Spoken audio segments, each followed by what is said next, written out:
take a look at some of the features and controls in liminal vocal textures. First, let's focus on this big grid of square and rectangular buttons. Each button activates a unique bank of samples. The buttons are grouped into sets of 3, a square button with a pictograph and 2 thinner rectangular buttons to its right. That pictograph on the square represents an articulation or a playing style that all 3 buttons have in common. The samples within a square bank are generally ensemble or multi-performer recordings, whereas the thin buttons are solo performers. Let's select this one.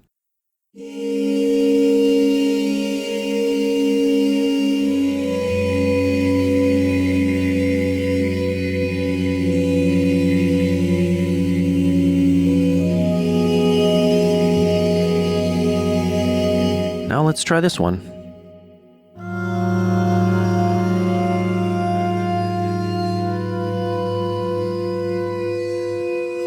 And another one.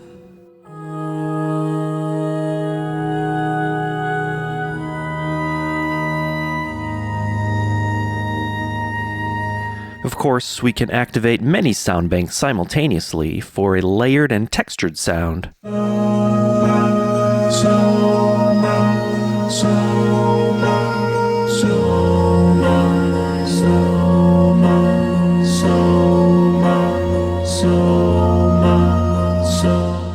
You might have noticed that some of those sounds had a rhythmic feel to them. A number of sample banks are tempo synced to your DAW, so you can create some interesting patterns and ostinatos. Now, let's take a look at these controls up here. The triangle is a contact level volume control. The red eye is a reverb control. Here's the volume.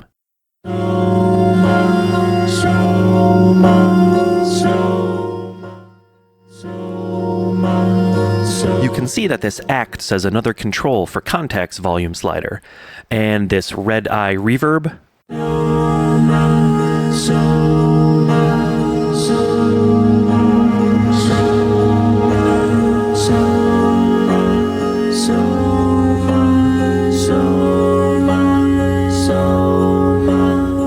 This grouping of controls to the left are global, and they affect all of the sound banks. This is a gain or a dynamic slider, which lets you use a mod wheel to change the volume without having to mess with the contact level volume control.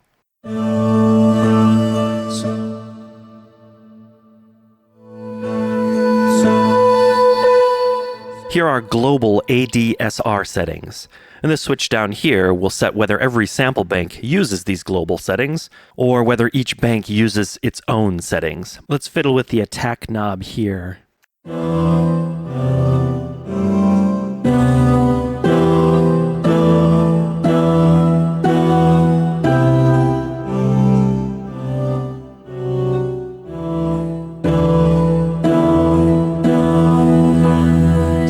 Let's take a look at the settings we have available at the individual sound bank level.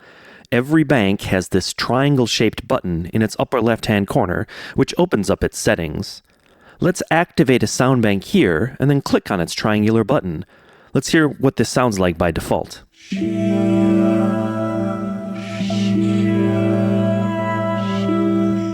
This button here lets us reverse the playback of the samples within the sound bank. Let's try.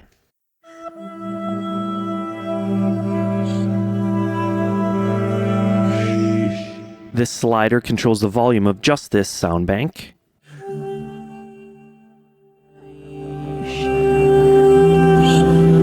And a pan control.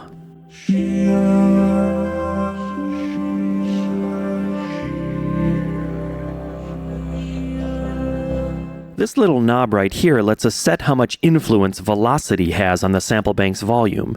A diagonal line like this means full velocity sensitivity. Dragging the knob up to this position will make liminal disregard velocity information completely.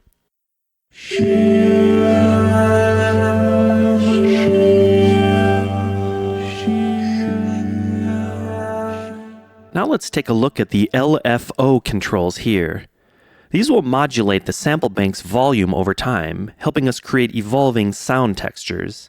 So we'll enable the LFO for this articulation using the button here, and we'll set the LFO frequency to 1 bar, It can go as high as 12 bars, but we'll set it to 1 to make the effect more pronounced. Let's have a listen.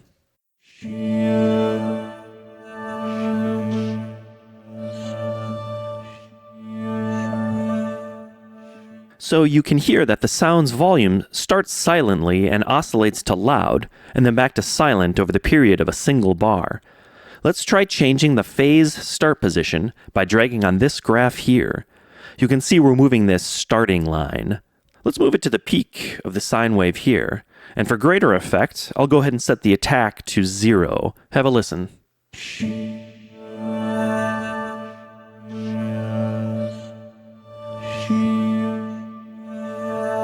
You can hear that the sound now starts at its maximal volume, then modulates to silence, then back to its peak, all over the course of a single bar. This minimum volume slider here is used to dictate the quietest volume over the course of the modulation period. So if we didn't want the sound to go completely silent, we could raise it up a little bit. Now let's create an evolving texture by bringing another articulation into the mix.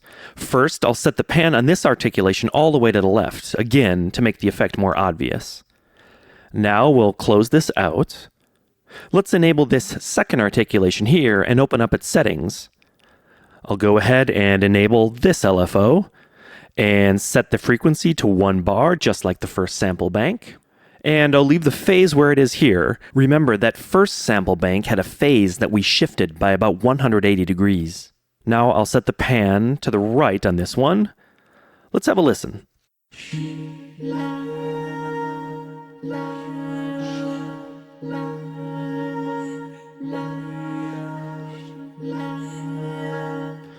So you can hear how the two sample banks effectively evolve into one another over the course of that 1 bar. While one sample bank is crescendoing, the other is fading to silence. We can get very clever and make all sorts of long and complicated evolving textures by playing around with these parameters. The library includes a few dozen pre-made presets, so let's load one of those in. These are called Snapshots, and they come in a folder along with the library. If you've installed them as indicated in the manual, they'll be available up here like this. Otherwise, drag and drop the snapshot file onto the liminal interface. Let's try one.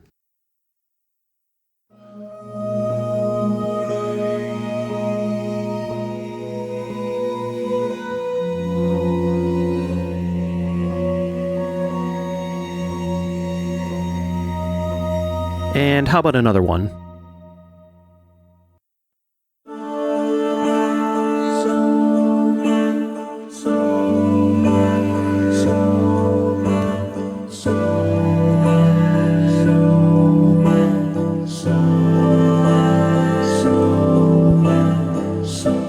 Finally, I want to demonstrate how we can use key switching to enable and disable sample banks. If we look at the contact keyboard here, we can see two groupings, starting at the very lowest notes on the keyboard. The inverted black and white keys here correspond to the rows of sample banks. So C-2 corresponds to the first row, C#-2 to the second, D-2 corresponds to the third, and finally D#2 corresponds to the fourth row. The red and yellow colored keys correspond to columns of sample banks. F-2 corresponds to this first column, G-2 to the second column, and so on, all the way up through B0, which corresponds to the final column. On its own, a single key switch won't do anything, but simultaneously pressing a row key and a column key together will activate a sample bank. Or if it's already activated, it'll deactivate that sample bank. Okay, watch here as I hold down C#-2 and now A-2. Okay, you can see that that bank lights up.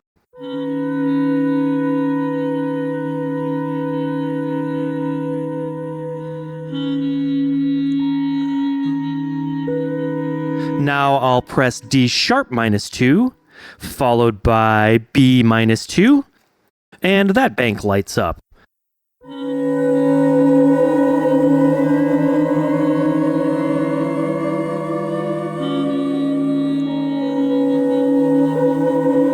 Okay, now I'll press that same combination of keys again, and that bank shuts off. There you go. A quick walkthrough of some of the features and controls in liminal vocal textures. If you'd like to find out more about the liminal libraries, go to crocussoundware.com. Goodbye for now.